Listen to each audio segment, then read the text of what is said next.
Last night on this show, right at the end of the show, we reported on the new financial documents that the Donald Trump for President campaign had just reported to the FEC. And we got it was a little embarrassing. We got those numbers when I was live on the air, and I really we didn't have time, like, as a staff to process them. I just read them from the raw report right after that raw report was posted on the FEC website while we were live on the air. And I will tell you honestly, the reason I'm furrowing my brow in that footage you can see there is because while I was doing that breaking news story, I felt like maybe I had gotten it wrong. I felt like there was maybe a typo or a misunderstanding, or maybe my vision's going because I'm an old person now and I couldn't see a decimal point that I should have been expecting. It just seemed impossible that the Republican presidential nominee would have started the month of June with only $1 million cash on hand. That is a remarkably low number for any stage of any serious presidential race. I mean, for the month of May, that number is still, even in the light of day, almost impossible to believe. Think about it. Donald Trump wrapped up the Republican nomination in the first week of May. He won Indiana on May 3rd, and all of his opponents dropped out. He wrapped up the nomination on the third day of the month. That means he had the whole rest of the month with no Republican primary to worry about. The only thing he had to do the whole month was start socking away money and preparing for the general election campaign against Hillary Clinton. And he ended that whole month with $1 million? The cash on hand numbers from the Donald Trump campaign that came in at the end of the show last night, those numbers were very hard to believe.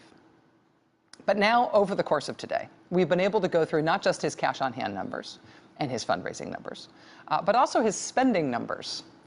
And those are also amazing, but they tell a very different story. And we should probably not see them as so surprising because we've seen something like this before. Over the course of the month of May, the Trump campaign spent a total of $6.7 million. More than $1 million of that was spent paying money to Donald Trump's own companies and to members of his family. And that is apparently nothing new for the Donald Trump for President effort. We now know that that pattern has basically held for the entire Trump campaign so far. If you want to look at the entire course of his campaign, the Washington Post and the Associated Press today totaled up over $60 million that has been spent by the Trump campaign. More than $6 million of that, so roughly $1 in $10 spent in total on the campaign, more than $6 million of that has been spent buying stuff from Donald Trump. He has spent an incredible proportion of his campaign funds writing, for example, rent checks to himself for use of his own properties. He paid the Trump International Golf Club in West Palm Beach, Florida, $29,715. He paid the Trump National Golf Club in Jupiter, Florida, $35,845. You know, when Donald Trump lives in Florida, the place he lives is a golf club called Mar-a-Lago. That is Donald Trump's house in Florida. His campaign paid over $400,000 to Donald Trump for use of his own house. He paid himself $400,000 for the privilege of using his own home. He paid $520,000 to Trump Tower, which is his home in New York. He paid $135,000 to Trump restaurants. That's a lot of taco bowls. He paid $26,000 to the Trump National Doral, which is his golf course in Miami. He paid $11,000 to his Trump Hotel in Chicago. He has paid himself over $4 million for the privilege of renting his own private jet. The Trump Plaza, $99,000. The Trump Post Office, which is his hotel in Washington that's not yet built, $5,000. Trump Soho, just under $5,000. He paid his son's Trump Wine Company just under $5,000. He spent campaign money on the Trump Grill, on Trump Ice. Trump Ice is a thing. He spent Trump money at the Trump Cafe. And part of the mainstream Republican beef with this data, right, with what we now know about how the Trump campaign is operating, is that these are not the kinds of expenditures you would expect to see from someone who's actually running a campaign for president that intends to win the presidency. I mean, the expenses, when you look at what the Trump campaign is actually spending its money on, what they're actually spending their time doing, it's more like a concert tour.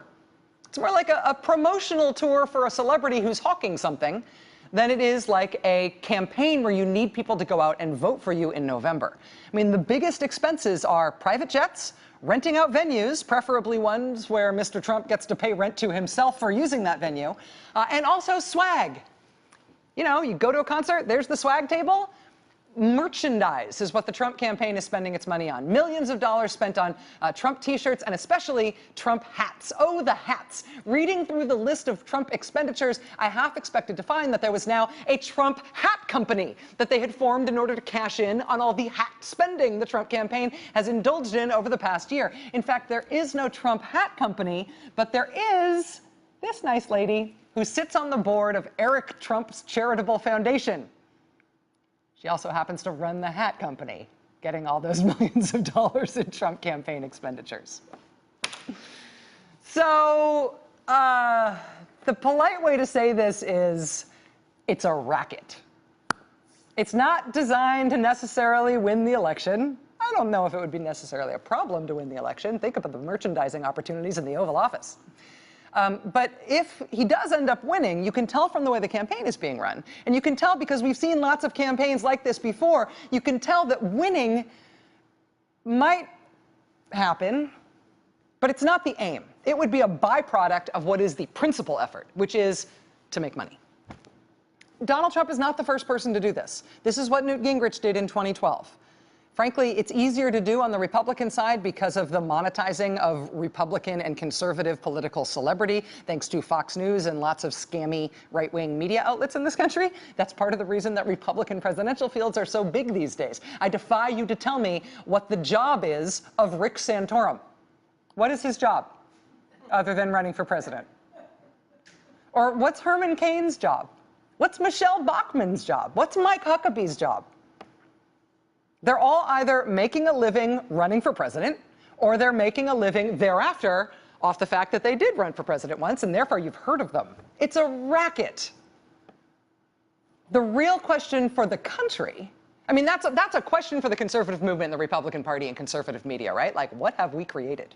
A weird system of incentives where people appear to run for office, but mostly they run for office as a job because it helps them make merchandising money and get deals on Fox News, right? I mean, that's an issue for the Republican Party, the conservative movement, conservative media in general. Put that aside. The real question for the rest of us, for the country, is whether what we're now looking at on the presidential level, now that one of these guys is their nominee, the real question for the country is whether this book tour, this promotional tour for this political celebrity, might accidentally produce a presidential candidacy that can actually win. And that remains to be seen. But honestly, these new spending numbers put to rest any question that what we are witnessing is anything other than a promotional book tour, which we should have realized from the very beginning, because this is what it sounded like from the very beginning. President Obama, Secretary Kerry, I highly think you should read this book quickly. Quickly! Did you ever see a negotiation last so long? Right? Oh, he's got the art of the deal. Hold that book up, please. Okay. One of the great books. I wrote The Art of the Deal. I wrote many bestsellers like The Art of the Deal. Everybody read The Art. Who has read The Art of the Deal in this room? Everybody. I always say,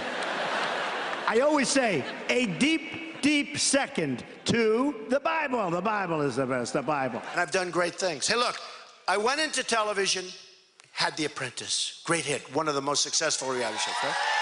I did books, many bestsellers, many. The Art of the Deal is one of the biggest selling, certainly the biggest selling business book of all time, by far. Oh, look, The Art of the Deal. Come here, give me that book. I love that book. We should have known from the beginning when Donald Trump was hawking one of his business books at all of his campaign appearances from the very, very start of his presidential campaign. Since then, he's come out with another book that he's been selling openly on the campaign trail, the one with the scowling picture on the front, Crippled America. There are also now, and I may be breaking this news right now, but there are unconfirmed reports, but there are reports that there is either an Art of the Deal 2.0 that's in the works right now, that's in production right now, or that Mr. Trump is somehow repackaging the original Art of the Deal, again, as a special campaign edition, so he can literally cash in even further during this campaign.